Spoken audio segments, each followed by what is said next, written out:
This is a Lawful Stupid RPG production.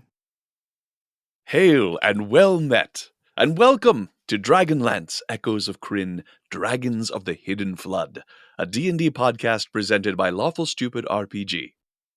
This podcast is an actual game of 5th edition Dungeons & Dragons, played by a group of friends, professional performers, and voice actors with a passion for role-playing, improvisational storytelling, and dice rolling. We'll begin in just a moment, but first, our players.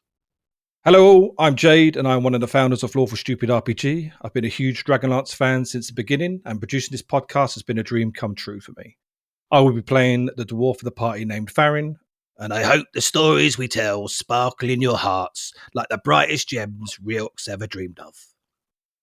I am Panda. I am a Twitch streamer who goes by the username CirqueDuPanda, and I'm playing Teely Tumblewood, your resident Kender who will try only a little bit not to annoy you. Howdy, my name is Samus. I am a professional opera singer, and I am playing the mysterious and slightly grumpy one-armed archer who calls himself Onweir. Hello, I am Chael, and I am not an opera singer, and I will be playing Blip with her awesome animal companion, Dinner, the amazing barbarian duo. Greetings, I'm Chops. I'm a Vegas showman as well as a ghost hunter, and I'll be playing Lhasa, a half-elven wizard who will prove his worth to the world. Hello, I am Lindsay Rousseau. I am a voice actor and host of The Rollout on YouTube, and I am playing Manto Bubulina, who has a dark secret that only my best friend Blip knows. And I'm Mr. Eager DM. I'm here to guide and to follow. Now, I invite you all to step with me into fantasy, and for our time together, let imagination rule.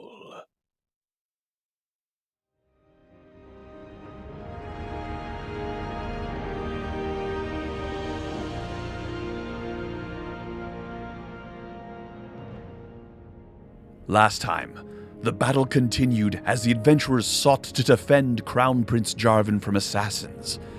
In the last moments of combat, Teely the Kender was struck down and was in danger of succumbing to her wounds, but Farron the dwarf acted quickly, and summoning the power of his goddess, healed her with miraculous holy light.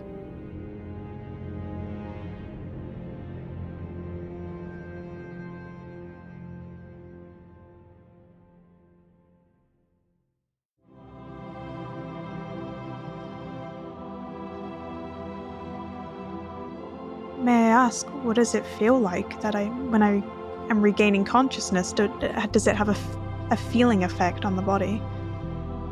Pain that then recedes, and there is a deep sense of rightness that comes over you. There is a debt to be paid, and this power that was put into you is part of fulfilling that debt. Although you have no idea what the context of this feeling is, this is what inexplicably comes over you before it begins to fade into memory like a dream. Farron? It's good to see you alive, girl. Oh, good. I thought I was dead. What happened? And I reach over and feel where my wound was, and feeling it healed a little bit.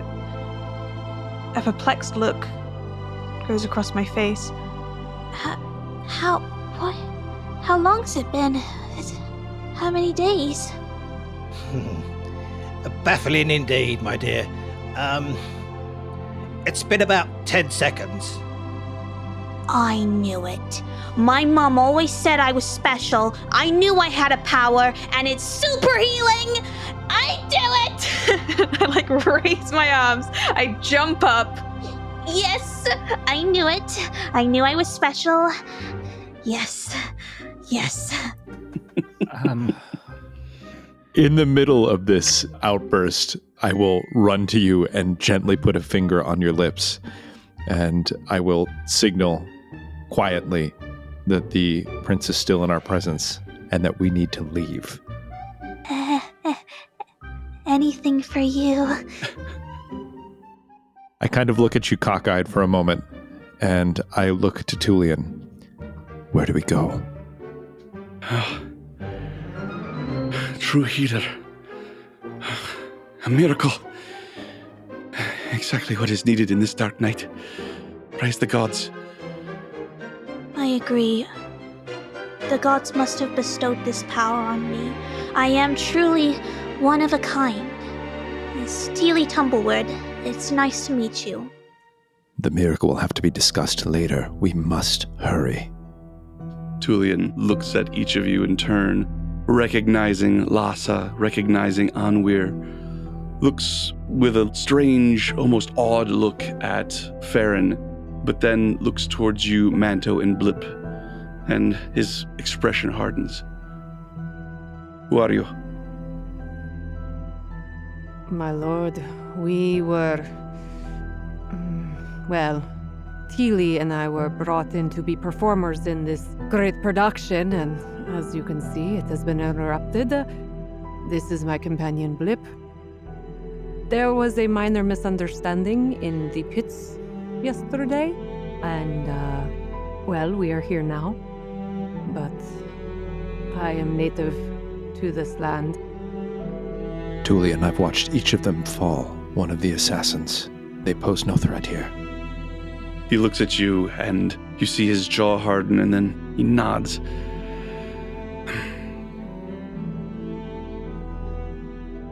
This is a good opportunity, I think, for each of you to re-describe yourselves. Now that you're all looking at each other for the first time, take into consideration what has just happened, so things about your normal costume might have changed, but describe yourselves, paint a picture for each other so that we have a clear sense of who's in this little room below the burning theater.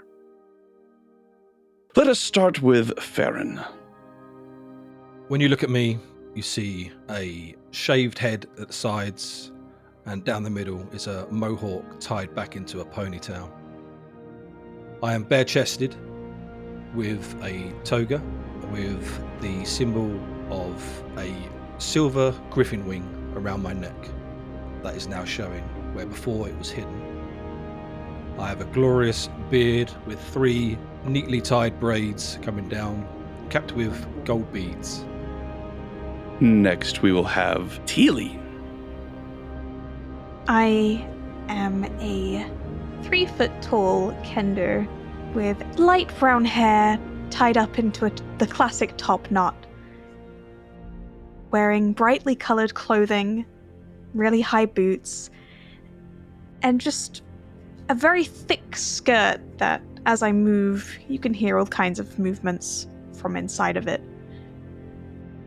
I'm standing pretty proudly, feeling that I am the magical healer the world has ever needed.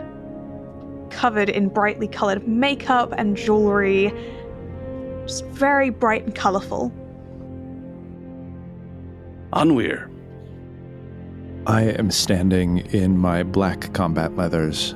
The half cape that normally covers my left arm has been brushed behind me, and so the stub of my left arm is clearly visible and wrapped in a bandage. My right arm still is gripping the short sword, and my blue eyes are darting back and forth rapidly, awaiting for our meeting to be interrupted by a threat. Now that I've had some time to clean up, my beard is cropped very short. It's rather scraggly, but still looks fairly neat and close to the skin. My dark hair is brushed over my eyes to mask my expression, but I have rather dark features, and I look thoroughly solemn.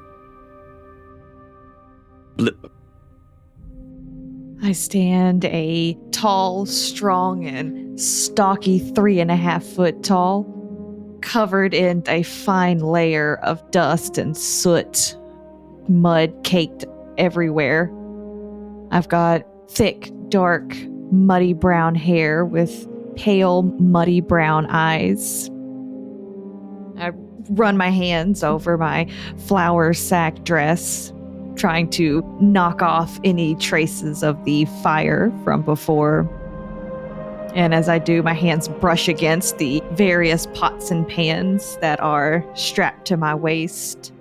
And I reach over with one of my hands and adjust my cloth and various animal hide bracers on my arm. They look distinctly like they may be made of rat skin, as I tuck a trailing thread that is potentially a rat tail back inside. I just have this image of you taking a rat and just like shoving your hand down its throat until it's worn on your God. on your. It's a bracer. Look, do you know how cool those teeth would look as decoration? I gotta say, I feel bad for anyone if they ever cosplay Blip. I don't. Oh, yes. I want to see it. Lhasa. I stand at 5'7", looking down the end of my nose at these smaller folk gathered around, Farron and Teely. Fascinating. These magics, although I have practiced some, I have never seen any of its kind. And the look of amazement and utter shock is plastered all over my face, and I'm held still by the shock of what I have seen unfold before me. My fiery red hair cascading around me, sweat heavy on my brow, bits of ash from the burning cling to me. The green robes with the white trim have managed to stay relatively clean in spite of all of this, but the bindings that I wrap my hands in are smeared with the blood and ash of the stage from where I climbed up. The various pouches and the large leather-bound book by my side hang silently as I contemplate what exactly is to be done. My eyes fall to the prints, and a glimmer in those green eyes seems to say that something must be done. And last but not least, Manto. I had obviously been dressed up for this production in this fake plate mail, but as the battle ensued, I ripped much of it off, and then I also took quite a bit of damage in this fight, and so most of this has been torn asunder, and underneath it, I am wearing what I normally wear, which is leather jerkin and leather pants. Very practical clothing, does provide a little bit of protection, but I look very much like a lower class resident of Gwynnedd in that I do have tanner skin. My hair is twisted back into twists and it's cropped off above my shoulders. I have tattoos on my face, but unlike the upper class in Gwynnedd, it does not have any sort of symbolism as to rank and position and so forth. It's more would identify me as what I was born into, which is working class. And you can tell from my physique that and just looking at my hands, that I have spent much of my life doing grueling work. But like many of the young men in Gwynnedd, for some reason, I seem to have very supple facial skin. But for the elves in the party, this might not look like anything unusual. But for others in the party, it might be something that sticks out to you. Wonderful. Tulian stands there, his dark skin with perspiring, short hair, cut almost all the way down to the skin. A toga on top of the scale mail of the house guard, the imperial guard of Gwynnedd, the Ducarians. And still huddled in the corner, wiping off the golden makeup from his face with the side of his red cowl, is a boy, looks to be about 13 or 14 years old. He is a bit gangly, but also with dark skin, short black hair. And as he wipes away the makeup, you begin to see that he has no identifying marks or whorls on his face at all. Of course, all of these descriptions and all of this information, you all take in very quickly as you quickly scan the room, looking at one another, as the danger is not over. Tullian Haxos looks at you all, looks at you, Manto, looks at you, Anwir, and grits his jaw and nods. And he says, I am Tullian Haxos. I am a captain of the Imperial Guard, and this is my charge. His Imperial Highness Jarvan Mercardior Redic VI. We are getting him to safety at all cost. Is that clear? Absolutely. Lead the way. Of course. Just grant me one moment, please. I move my way towards the prince, and I say, I hate to disturb you at this moment, but are you armored in any way, or are these simply the robes that you wear for the stage production? There may be something I can do. I'm not wearing an armor. Then, please, if you would do me the honor that I may lay my hands on you, I may bestow. Tullian takes a step forward with his hand on his sword, and it's just a boy. Don't. And Jarvan holds up a hand and says, is this going to be magic? Yes, it will. But I promise you, just as my master is taking care of his lordship, I too shall watch over him. Jarvan's eyes are wide, and he looks over at Tullian, who licks his lips and looks very nervous. You make a persuasion check for me, Lhasa. Teely, meanwhile, has stood next to Lhasa and eagerly awaits her turn to speak with Jarvan. All right. 12? 12. Tullian comes over and puts a hand on Jarvan and looks you dead in the eye, and he says, if he so much as winces. Yes, of course. If there shall be any pain, my lord, I will be sure to pay the price in full. After you are safe, of course. Jarvan looks wide-eyed at you, his mouth trembling a little bit, but his eyes are bright. He is perhaps equal parts scared and excited. With a trembling hand, I reach up and I wipe some of the sweat from my brow and wipe it down the sides of my robes.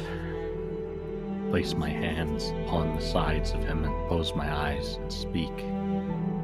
O shell and chitin, of stone and bone, please make this flesh your home. And I cast mage armor on him. Wow. A glow and a distortion of power begins to ripple right around the edge of his body. Tullian withdraws his hand with a gasp, and Jarvan looks down at his hands. Magic. Yes, my lord. And it will grant you protection. This is as good as any hide or leather you might find. I guarantee it. Jarvan is quite amazed and distracted. Has not noticed you there yet, Teely. I begin picking at my nails. Oh, Jarvan. Yes, that's all well and good, but if you get hit, who's gonna heal you? Well, it would have to be me, and I recall we had a little interaction earlier that either yourself or one of the other 6 of the Jarvans has my lyre. So do you want to give it back and have some healing from me if things go south? Jarvan looks at you, his mouth opens and then closes with a snap. And you see a look of confusion, recognition, and then his eyes narrow as he stands up straight. He says, I am the prince. I have no need to give anything back when it's taken from a criminal. My lord, it might behoove you, though, to return to us, I might say, the tools which we need in order to secure your protection. As you can see, we are using these castaway items from the assassins who were trying to kill you, who we stopped. But all of us have had our weapons taken from us, and it is very hard to ensure your safety if we cannot be adequately provided for. And that includes this young Kender's lyre. Yeah, that's true. It's very true. I've got this long sword, and I hold it up, and it slips out of my hand clumsily and clatters on the floor, and I pick it back up again. Seeing everyone brandish their weapons, I glance around and then grab my table leg and hold it aloft and wave it around. I growl underneath my breath, and I look at Tulian. We're wasting time. Quite. He nods and says, "You make a good point about weapons, but I can't imagine what we could possibly find in the theater. Maybe we'll find something as we leave, but until then, I suggest you make do with what you have. I'm afraid we don't have time to go looking around for instruments." He looks at you all and says, "The Emperor is likely to be extremely grateful to anyone who keeps his only son safe during this cowardly attack." He spits on the ground. "So, if the allegiance due to a sovereign of this land is not enough to inspire you, then keep that in mind. Now, shall we?" Let's. Does Tulian lead the way out of the underground? He does. He goes over to the door that he was listening to before and motions for everybody to be quiet once again. Would you like us to lead? He nods and opens the door very slowly. What do the rest of you do? Can I make another perception check as he opens the door to see if I can hear anything with everything quiet? You can. Can I do the same? Sure. 16, much better. And while they do that, can I have a look and see if anyone has a dagger? Tulian appears to have a dagger at his belt. Great. I do too, if you'd rather steal from me. No, that was taken as well. Oh, that's right. Yeah, all of our equipment was taken from us. All of our stuff is taken. Yep. Yeah, we just have what we got from the assassins. And my shield. I am going to attempt to swap my short sword with a... Actually, no. I'm not gonna. It's probably a good idea. I do have your hoopak, though, Teely. I would like that back. And now that I see Teely awaken and knowing that we are going forth towards further danger, here, my friend, you seem to know how to operate this thing best. I think it is safest in your hands. And I will hand you back your hoopak. As I go reaching for Tulian's dagger, I'm interrupted and Oh, yeah, thank you. I turn and take the hoopak instead. All right. And with that, Tulian steps out into the room, into the corridor, I should say, outside the door. Directly across from where you are is another door leading into some other chamber, and there is a hallway that goes to the north and a hallway that goes to the south. As he opens the door, Anwir, with a 16, listening to the door, just as he opens it to the point where it's impossible to be noticed, you hear the sounds of movement coming from the south. Can I pull him back from the doorway? You can try? Sure. Make just a general dexterity check. Okay. And it's not like an aggressive pull, it's more just like a tug. It's a 10. A 10. So you reach out and you make contact with him, but it's just got a little bit too much forward momentum as he steps out and you hear a voice. "Well, well, well. Right into my lap. Is the boy there too, fancy lord?" Tulian draws his sword and faces to the south, as we will roll initiative. We love a good 6 on initiative. I also rolled a 6. What's my modifier? Okay, 2. That's an 8 for me. I told you that 20 at the beginning of the game was going to ruin it for the rest of the game. Tulian rolled a 2. 7. Wow, we got some great initiatives this round. I rolled a 32. Wow. I'm sorry? Is that a real thing? She rolled so No. high, she rolled right out of the game. Amazing. Ouch! Oh, that came out harder than it meant. What did you roll? A 7. A It's 7. okay. That's what I deserved. Nobody rolled well this turn, just so everybody knows, because at the... Well, I did very well with a 15 minus 1 to a 14. Oh, yeah, okay, that's pretty good. Just rub it in, Jade. I see everybody's initiatives, so we will begin the combat. Anwir, you're at the very top. Tullian draws his sword, looks to the south, and stands grimly.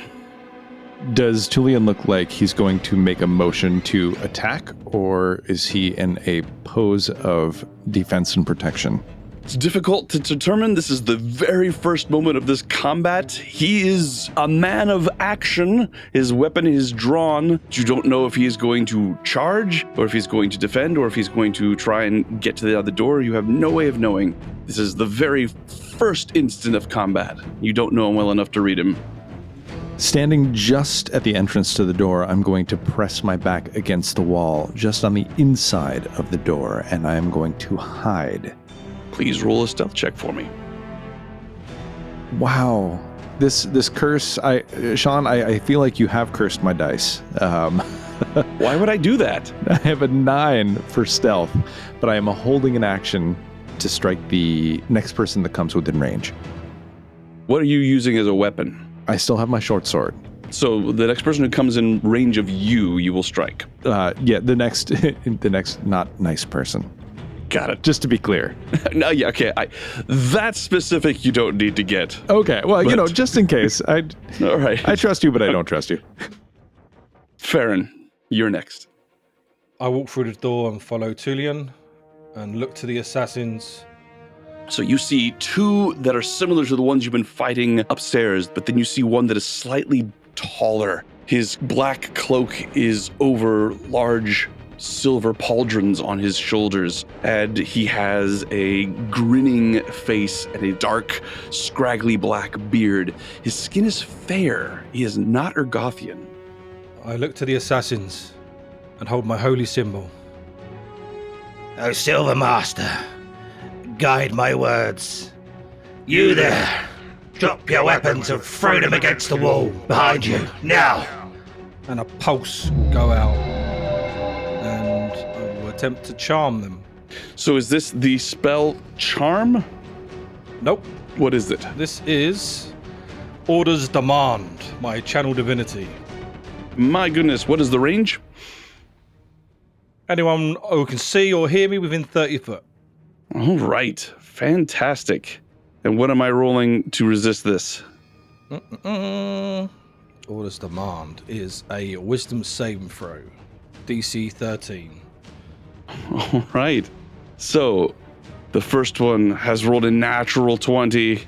So that is the leader, has rolled a natural 20 to succeed. The ones behind him, one rolls a 7, the other one rolls a 4. Yes! As they do exactly what you say. They waver for a moment as the light emanates from you, and they raise their weapons and cast them behind them. They are both holding short swords. They clatter to the ground against the wall behind them. Looking, you can see the room that they were in has a few chairs and tables in it. Looks like a sitting room, a resting room, a place for actors or musicians to store their equipment and take a break. And that will last until the end of my next turn, or if they take damage. Okay, good to know. If they take damage, it breaks. I step further away. That is me done. Oh, you step back a ways? Okay.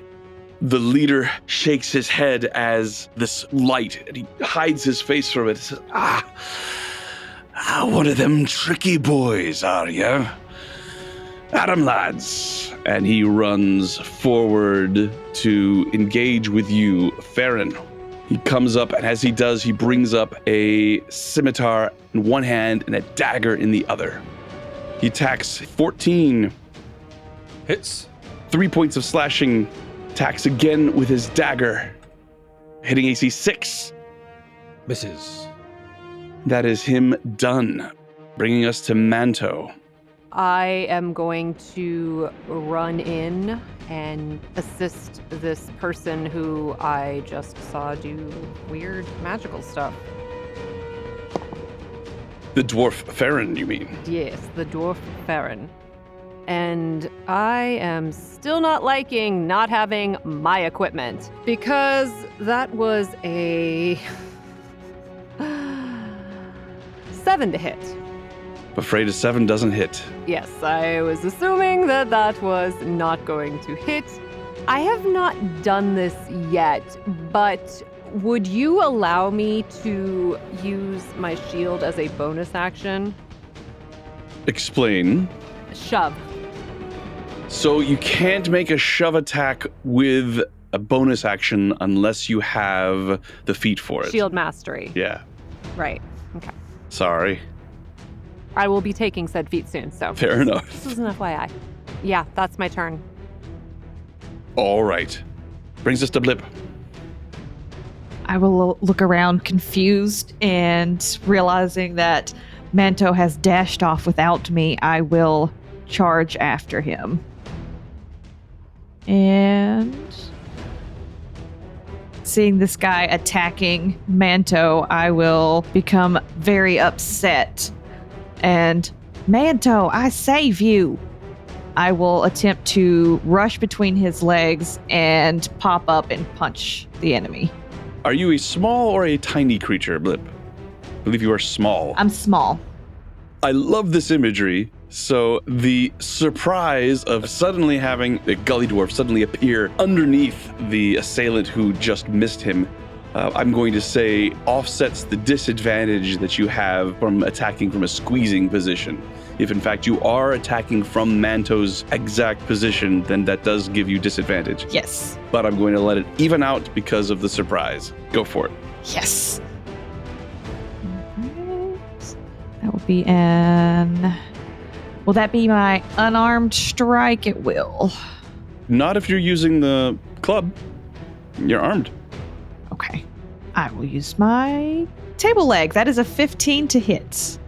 As you bring the table leg down on his knee, he uses his reaction to parry and brings his short sword down and knocks it away, increasing his AC to the point where that 15 does not hit.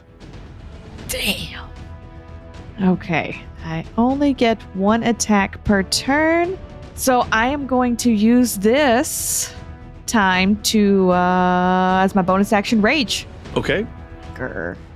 That is going to infuriate me, and I am going to scream in rage with my little blood vessel next to my eye pulsing wildly. Anything else from you, Blip? That is it. Lhasa. So I have an interesting question. Would it be possible to delay my turn until after the prince? You can hold an action. It's impossible to change your initiative order in this rules system, but you can hold an action, which then becomes your reaction. All right. If you are holding a spell, then that then means that you are concentrating. And if you don't end up using that spell, for whatever reason the trigger doesn't go off, then you've lost the spell slot. All right. Well, then I'm going to take a step, and then I will hold action with a prepared firebolt. And I will be waiting for somebody to enter this room who is opposing us. Holding an action for someone to enter the room. Got it. That's going to bring us to Teely. I charge towards the door to finally actually get a look at what we're facing. All right. And I run behind Farron. And I begin to reload my hoopak that Manto gave me. But as I go to put another rock inside the sling, I realize I'm still holding the short sword. And if I may, I would like to drop it and kick it over towards Manto. All right, you do so. And as you do, you notice that coming down the hall are two other of these assassins that you have seen. You see they're just now entering into the hall, or they will be on their turn, I should say. They are coming around the corner from behind you, and you see them coming. Okay. And I turn my attention to them instead, as no one is being a human shield for me. And I will attempt to use my sling at them. That is a 16 to hit. That's a hit. Perfect. We love that for me. I have a whole box of dice, and I can't see my d4. What is this? Here we go. That is 6 damage. Okay, yes. Another stone goes streaking out, striking the one on your right at the end of the hall, just as he comes around the corner. Ah! bloody! And he begins to advance upon you. Anything else, Teely? We got some people behind us. And that is the end of my turn. Very good. Brings us to the assassins.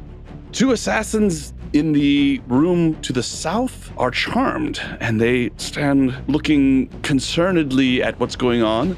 They both hesitantly move their hands to their bows and arrows, but then get a little stuck around the way, and they spend their turn shaking their head, not quite knowing what to do, torn between the compulsion to be friendly to Farron and to obey his command, but also knowing that their leader is probably going to hurt them if they don't do something about all of these people, but they spend their turn dealing with that. To the north, other assassins come running out. Neither one of them have the speed to get all the way to you, Teely, so they use the dash action.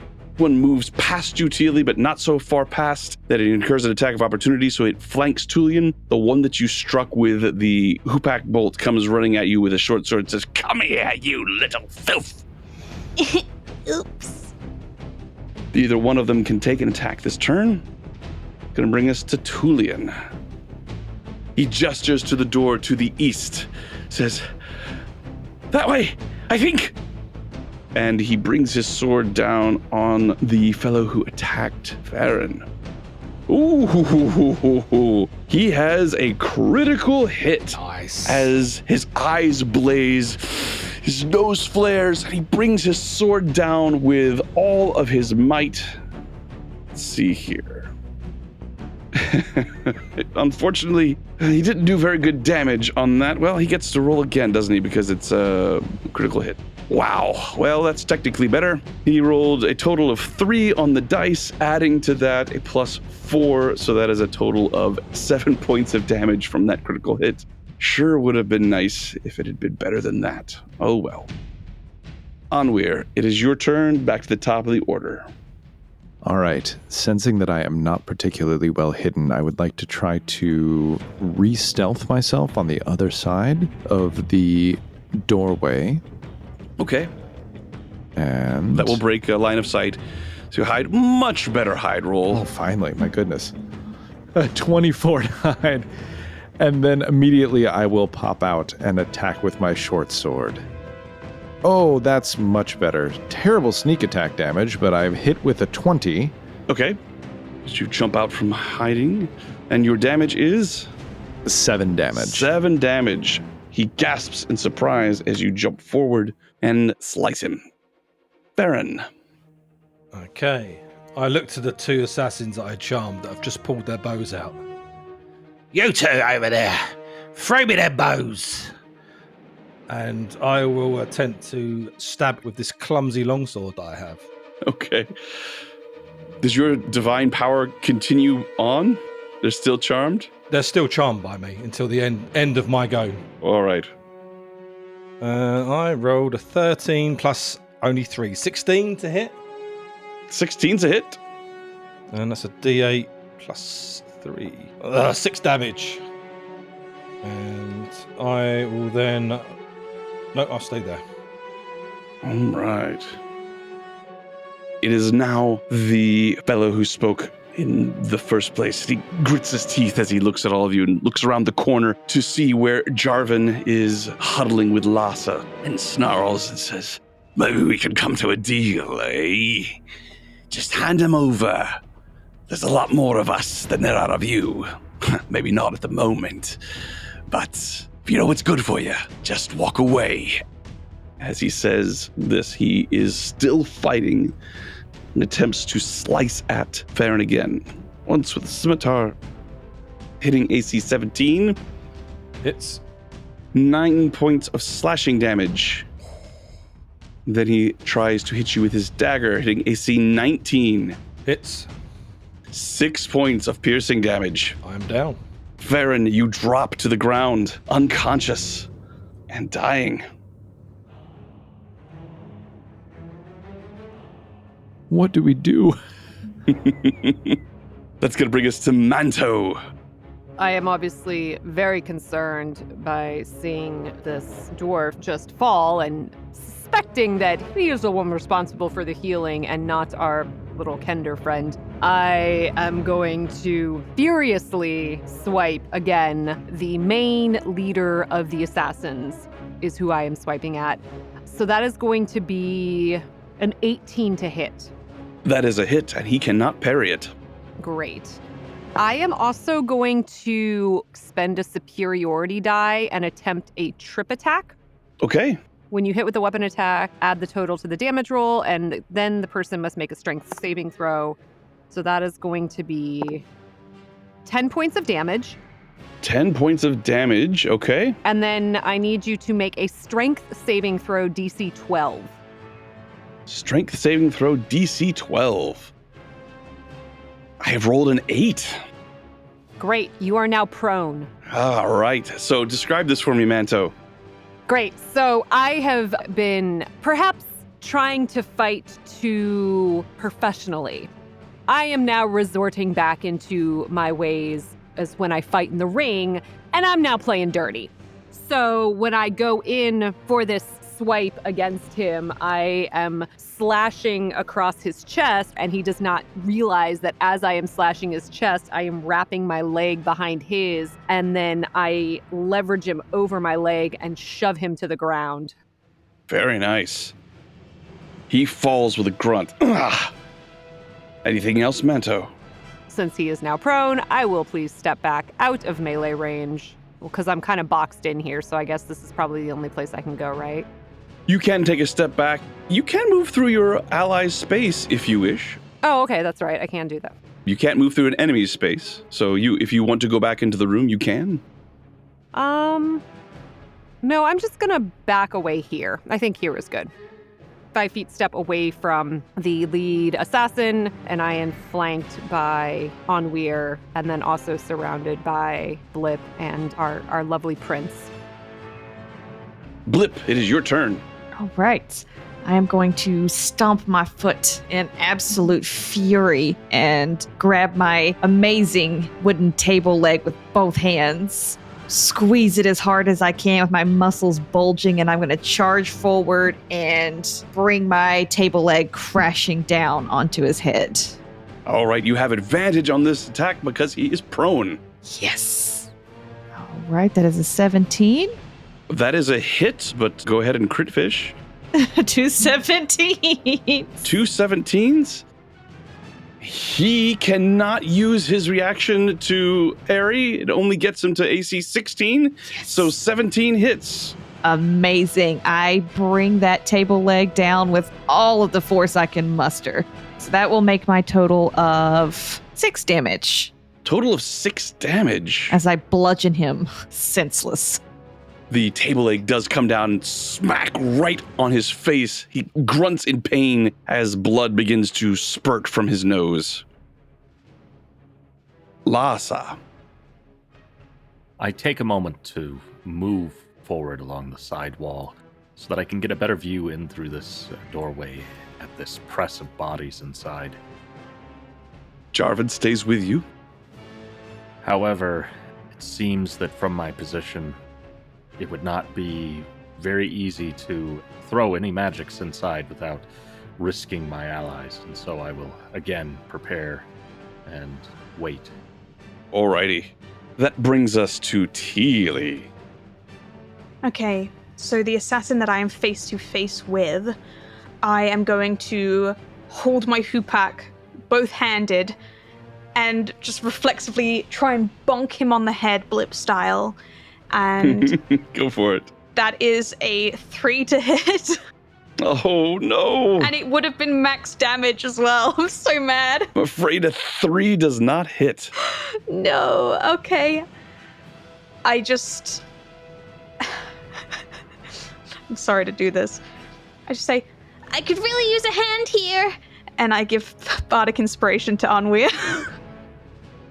Nice. No, just to be sure, Lhasa would have a line of sight despite the fact that we are in between him. Is that correct? It's true. With a ranged spell attack, it would be at disadvantage because he's prone, but you would still have a shot, Laza. You have to worry about shooting through enemies, but not allies. My concern is shooting through my allies at a disadvantage could cause some problems, but I'm willing to bet you have better aim than that. fair enough, in which case, I suppose it would be wrong of me to not try and hit the man who's on the ground. Never trust the DM. So is that disadvantage because he is prone, but go for it anyway. Well, 2 16s on die says yes. And he cannot parry a ranged attack, so both of those hit. Only 2 damage, however. Only 2 damage. Nickelin and diming him. It is now the assassin's turn. The ones to the south shake their heads in confusion as the effects of Farron's holy power wear off. They look towards their leader, who lies prone. Ganter, you all right? No names, idiot. Keep fighting. He'll kill us all if we don't bring him the prince. The assassins draw their bows and fire. One at you, Blip. Ooh, hitting AC 19. I believe that is a hit. That is a hit. So, you take 5 points of piercing, reduced to 2 thanks to your rage. The other one fires at Tullian. He has missed with a 10. To the north, the one attacking you, Teely, balances for a moment as if he's contemplating trying to run around you, but then he suddenly lashes out with his short sword. But he misses with a 7. Oh, thank goodness. The other one to the north attacks Tullian with a short sword, and there's a hiss of pain as a long wound opens up on his forearm as he's been hit with a 17, doing 7 points of slashing. That is going to bring us to his turn. Tullian looks at the wound on his arm and at the unconscious form of Farron and back at Jarvan as a grim expression crosses his face. He reaches down and begins to drag Farron's unconscious body away from danger, bracing himself for the opportunity attack, which misses with an 11. Lucky. He drags Farron across the hall to the other door and uses his action to kick it open, blasts open, revealing a very large room behind it. He moves Farron into the room and then stands aside, motioning towards you and the prince, Lhasa. He wants you to follow him across from where you are, across the hall to this other room. That is Tullian's turn, which brings us to Anwir. Well, that changes what I'm going to do. I'm going to step forward at the fallen figure of Gunter, and I am going to stab him with my short sword at advantage. Ooh, you have advantage. Yes, indeed. Yes. Ho, ho, ho, ho, ho, ho. An 18. An 18, which he cannot parry. And because he is engaged with other individuals, that is 13 points of piercing damage. How do you kill Ganter? After hearing his threat, seeing him fallen and slightly burned, in an effort to make an example, I step forward and draw my short sword across his neck, spilling his blood and letting it spurt all over his body in an effort to scare the other assassins. Well, it's a gruesome display as Ganter coughs and sputters, choking to death on his own crimson blood. And with my remaining movement, I am actually going to stay put. Well said. Good job. Okay. Farron, I need a death saving throw from you. Dun, dun, dun, dun. 12. Farron, as you lie there, your heart desperately beating to keep you alive, what would be a regret of Farron's if he were to expire here and now? The main regret I'd have is not completing my mission that was set out before me by my goddess. Very well. Brings us to Ganter, who is dead. Next up is Manto. I am going to look at these other 2 assassins because obviously the leader has now been killed in a most gruesome way, and I am going to shout at them, "Yield now, or suffer the same fate." All right. Making an intimidation check, I assume? Yes, please. All right. Roll it. 15? 15. They look at each other and lick their lips and begin taking steps back, but they still have their bows trained upon you. Oh, so they have bows, not swords. Yeah, they threw their short swords behind them because of Farron's command. Oh, okay. You're talking about the two charmed ones. I was talking about the two at the north. Oh. That are actively fighting us. So you turn to... So the ones to the south are also actively fighting. They're shooting bows. The ones to the north are... Oh, they are. Oh, okay. Well, then I guess I'm yelling that to everyone. To everyone. All right. And they saw me trip Ganter, so yeah. They seem a little shaken, a little less sure of themselves as they steady themselves to continue on with the fight, but your words have had an effect. Okay, but they don't disengage.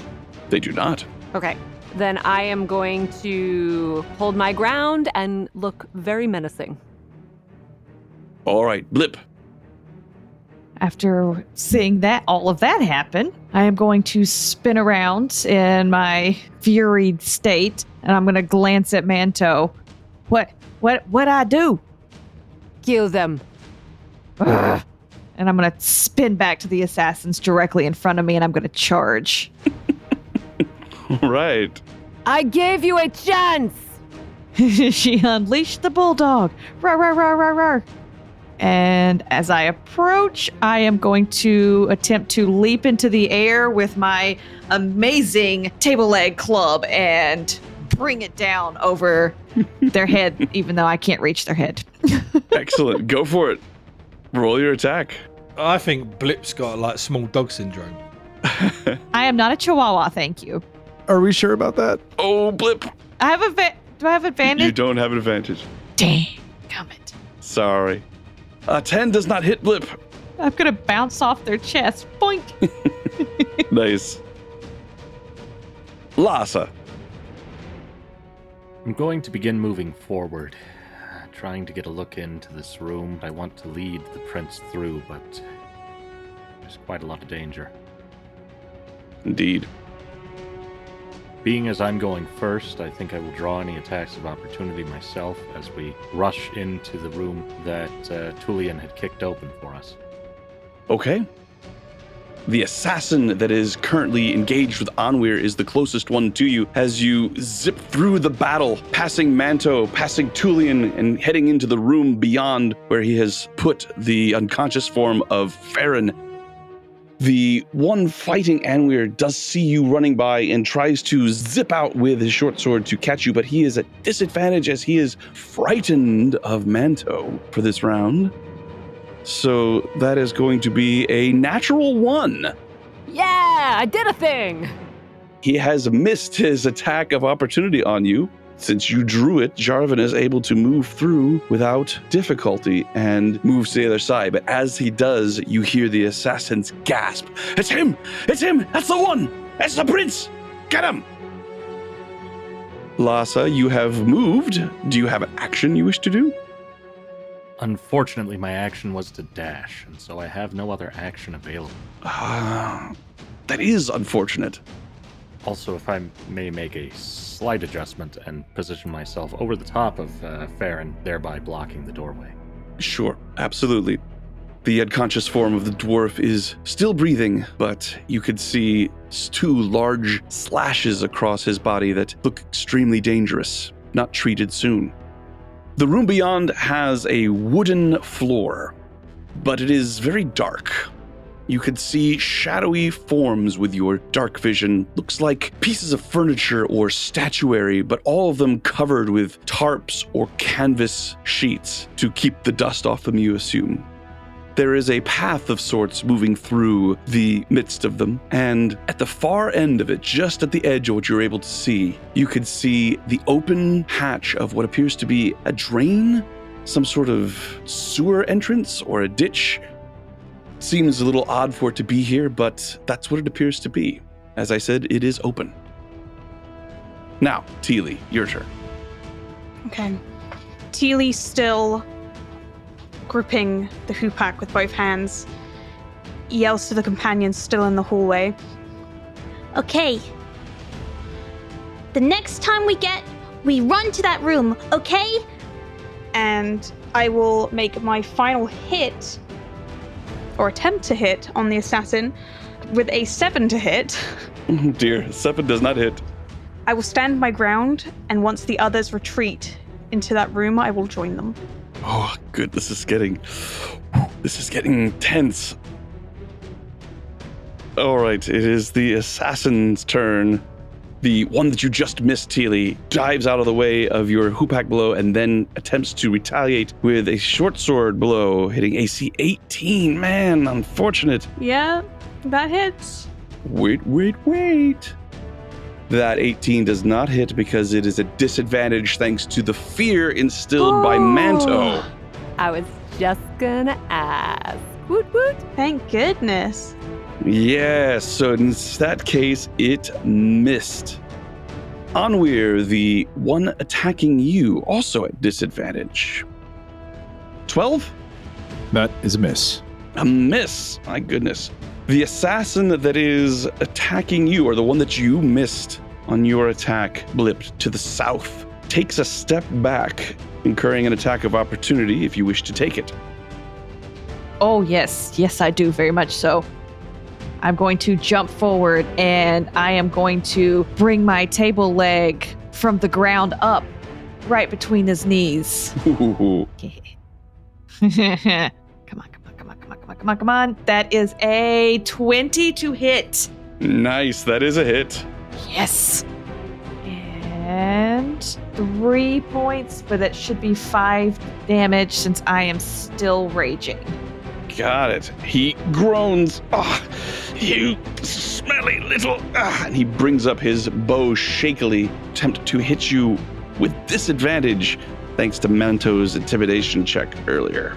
Amazing. Hitting AC 5. Nope. The one that is also next to you, the fellow to the side of the one that you just nailed in the crotch, steps around to the corner outside of the view of everyone else to the north and tries to shoot you with his short bow. This one also at disadvantage. That's going to hit with double 19s, though. That does indeed hit. That is 7 points of piercing. Don't forget to take half damage thanks to rage. Amazing. Okay, and I grunt with the pain, but as I'm still in complete rage mode, I don't notice it too much. All right. Tullian Haxos runs and attacks the assassin that is attacking you, Onweir. As he does, he says, "Go!" And he slashes at him, hitting AC 23, which is a hit. He does almost max damage on that, which is enough to kill the assassin that is threatening you, Onweir. Very nice. He then steps forward, joining Teely facing to the north. Brings us to the top of the order with Onweir. Seeing our fallen dwarf, I will run into the room, or run east into the room where Lhasa is standing over his body, and I will pull my cape and I will try to staunch the bleeding with it, making a medicine check if I can. Absolutely, roll a medicine check. Woo. That is a 19. 19 is a success. You apply pressure, having seen many such wounds in your life. You apply pressure to these wounds and manage to stop the bleeding as Farron, you are no longer dying. Good to hear.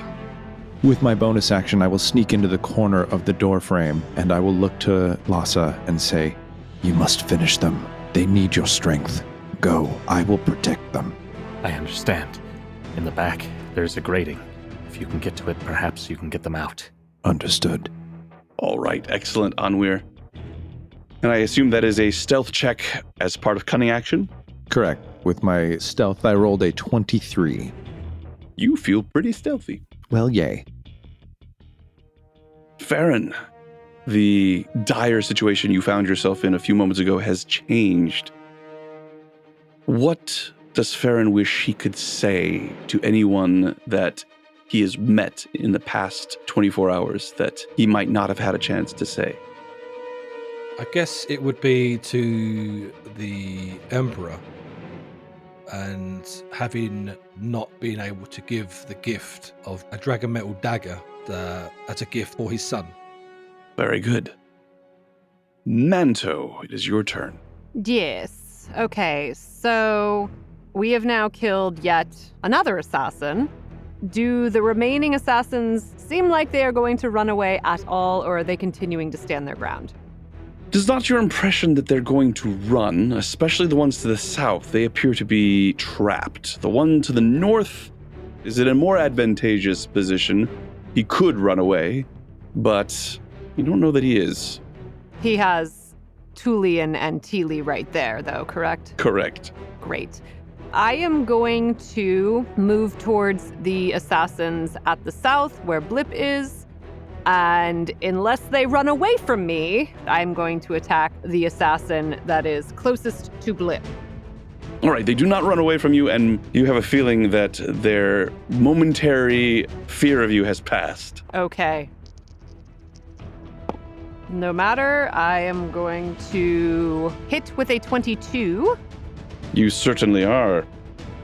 This is the one that Blip hit. Was unfortunate enough to receive a blow to the crotch earlier, I believe. Yes, so I am assuming he is still doubled over with pain because that is 9 points of damage. 9 points of damage. Well, he managed to straighten up a little bit to loose an arrow which missed. However, yes, 9 points of damage will be enough to cave in his skull as he drops dead. With a free action, I will look at the other assassin and yell, "You are next!" Alrighty. Blip. Hearing Manto's yell, I will turn to the assassin against the wall and I will charge forward, drenched in the sweat of my fury and rage. You smell so good right now. Yes! It's the smell of her people. It's the smell of sweat and anger and a little bit of mud. Yeah. That is a 12. A 12 is exactly what you needed to roll. Yes. Okay. That is 8 points of damage with my range. Wow, that is a tremendous blow. He crashes against the wall, stunned for a moment, shakes his head, regains his senses, still standing, but is looking very weak-legged. Right. Anything else, Blip? No, I will just growl at him and stand my ground. All right, Lhasa. Hearing the words of Onweir, I know that he is right. This is something that I must do. And so I step forward out of the doorway, make eye contact with the assassin, and lean in deep to my hands once more. Sleeping spark of old, awakened cinder, O flame! And I breathe another bolt of fire at this assassin. Very nice. That is going to be a 14. That is a hit. 5 damage. 5 damage kills this man as he screams in pain, dropping to the ground, wreathed in fire. Please, through the door. We must go, quickly. Teely, your opponent has been killed by magic. I got a lot of powers today, huh? Whoa, look at me go. No, I'm joking. I turn, and with a glimmer and sparkle of wonder in my eyes, I look at Lhasa. Whoa, look at us, we're both getting powers today! And I charge into the room, and as I get to the door, I remember that there was the leader, and I grab him and try and also pull him in the room with me. That'll be Gunter. Okay. You're awful wee. I think I'm going to need a strength check on this. I'm probably gonna fail, but you know what? He's probably carrying something pretty cool. Okay, that is a 14 minus 1, so that's 13 strength. Not bad. You were able to move him a few feet. It is not worth the effort, as looking at him, he doesn't look like he's got that much on him, except he does have a dagger in one of his hands. I will take it. It's just what I needed. Thank the gods! And I will grab it, and I will take it, and it will be my precious. Okay. It's going to bring us to the lone assassin that remains, who... Bring it. He looks down at you, Blip. It's like, get away! Get away! And he brings his Why is it biting me? bow and arrow almost parallel to his body, aiming straight down at you as he's going to try and fire an arrow at you at disadvantage because you are so close. And also, I am glaring right at him, having just yelled at him too, for whatever that's worth. Well, he rolled a 6, so it completely misses. And that is his turn. It's Blip's smell, it's her aura. Yes. He's just like very distracted. He takes a deep breath and, oh, that's vile. Oh, and he just can't deal. That's real. Tulian looks around, looks down the hall at you, Manto, and says, inside, I hear more coming. We got to kill that last one. Yeah, he's not dead yet. We cannot leave with this one still breathing. He looks toward the north, readies his sword, shakes his shoulders, and prepares himself for what he hears coming. It's going to bring us to Farron. Farron, roll a d4 for me. D4, you say? I rolled a 3. You will awaken naturally from this recent adventure into Slumberland in 3 hours. Thank you. Anwir, it is your turn. The battle is raging to the south of me. I can't leave Farron's body. So I will do my best. This is not going to go terribly well, but I will do my best to hook Farron's arm around my neck and stand him up as my action.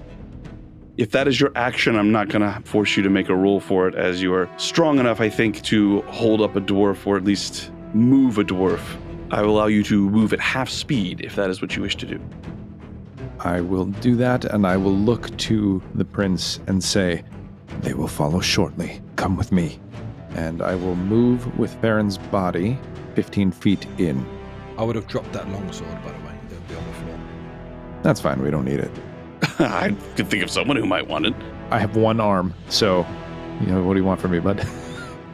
Farron and Anwir move into the room, going towards the grate. Although, I will say, Anwir, as you enter the room, the light from outside does show you the path, but it is very dark. There's no light source in here other than the light streaming from the door. Just so you know, I would not move without the prince. Prince does come with you. Manto. How is this assassin looking that just tried to shoot Blip? You could see the eye slit in his mask. You could see the dark makeup that is surrounding his eyes, but you see the whites of his eyes. They are wide. He's frightened. Okay. I am going to shoot at him with my short bow. All right, so you drop your short sword, equip your short bow, pull out an arrow. Well, I'm sheathing my short sword, not dropping it, but yes. So believe it or not, by the rules of D&D, sheathing and then taking out another item count as two separate interact with objects. So you can drop and pull something out. Oh, okay. And then I can pick up? So basically what would happen is you drop, pull out, use, if you want to get the short sword again, you drop the bow and pick up the short sword for free. Okay, gotcha. Can I do 2 free actions in the same turn, though? You cannot. If that is, you could use a free action, and then the second free action, we come to some arrangement, maybe call it your bonus action, part of your movement, but you get one free action per round. Or I should say, one interact with object for free per round. Great. Okay, so I'm going to shoot at him. And that is going to be 15 to hit. That is a hit. All right. 6 plus 2 is 8 damage. The arrow streaks across the room, passing right over Blip's head, burying itself deep within the man's heart. He drops to the ground dead. Great. Then I will bonus action. There you go. Pick my sword back up. And I will move 30 feet to this door now. And I will shout, Blip! Now we've run to the door! Now all of you can hear the sound of more footsteps coming from the north. Each of you in your turn and in your own time can enter into the other room. As each of you step in, you can see shapes of shadow in each corner, some large, some small, most of them, if not all, covered with these tarps. You also hear a rumbling sound from above. It's somewhat distant. Hard to tell if it's thunder or something else. Blip, you have entered in, correct? Yes, I have. All right, Tullian enters in as well, and the group begins to make its way across the room. Blip, you recognize this room. This is the room that you first entered when you came up from the sewer. Those of you who have a bit more perceptive awareness of your surroundings, based on where you came down to this level and now where you've moved, you think that you might be underneath the audience. As you move across the room, a figure emerges from the grate. Stepping up slowly, putting one hand on the floor, leaping up, landing in front of you all. He is wearing... His dinner. It's dinner. He is wearing gruesome-looking plate mail, but he's moving incredibly fluidly for wearing it. His skin is exceptionally pale. His hair is gray and slicked back. He has a large scar on the right side of his face, and he is smiling cruelly as he comes forward. What is your passive investigation, Anwir? Passive investigation is 18. Good Lord. Well, so even despite the fact that it is dark, which takes a little off of that check, you look and you can see as he steps forward, he moves past part of the furniture that you see here, and hanging behind him, moving as he moves, is a black cape. And he passes one of these pieces of furniture, and you look and you see the cape does not move as if it's flowing over a piece of furniture. It stays perfectly attached to his body, passing through the furniture without so much as a ripple. That is enough to clue you into the fact this is an illusion. As soon as you become aware of that fact, you can see a dark greenish hue begin to form on his steel armor. Or is it bronze? Or is it bronze scales? As the form manifests beneath the shell of the illusion of a Bozak Draconian.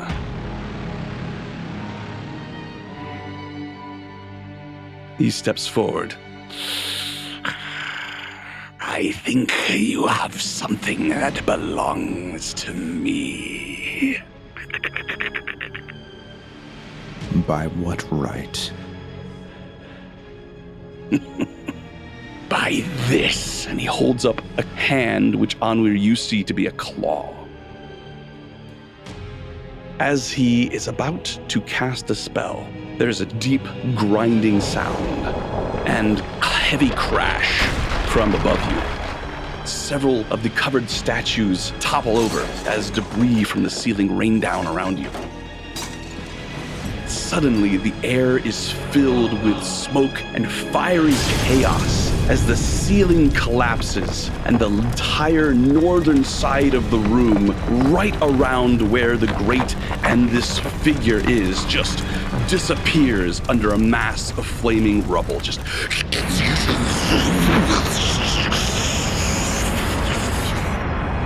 looking at it in the brief moments you have, it seems to be comprised mostly of the audience seating from the hall above. You grasp onto one another and pull desperately, reaching for whatever exit and safety you can find. With an explosion of rubble, you watch in amazed horror as, with a cacophonous clanging sound, the massive metal spire from atop the theater, from atop the theater spire, suddenly plunges through the ceiling, having plummeted down 100 feet. It splits the timbers of the wooden floor in front of you like a gigantic axe, as more debris, marble flagstones, stone columns, and just pandemonium cascade down. With a horrendous roar, your footing drops from beneath you, revealing a cavernous void. The last sensation you feel before what will certainly be your death is that of falling. That brings us to the end of this episode. We hope you've enjoyed listening to Dragonlance, Echoes of Krynn, Dragons of the Hidden Flood. If you would like to know more about us, please visit our website at lawfulstupidrpg.com. We also invite you to join us for our live streaming games at twitch.tv/lawfulstupidrpg. Thank you so much for making us a part of your day. Until next time, as Sularus oath with us. Farewell. This has been a Lawful Stupid RPG production.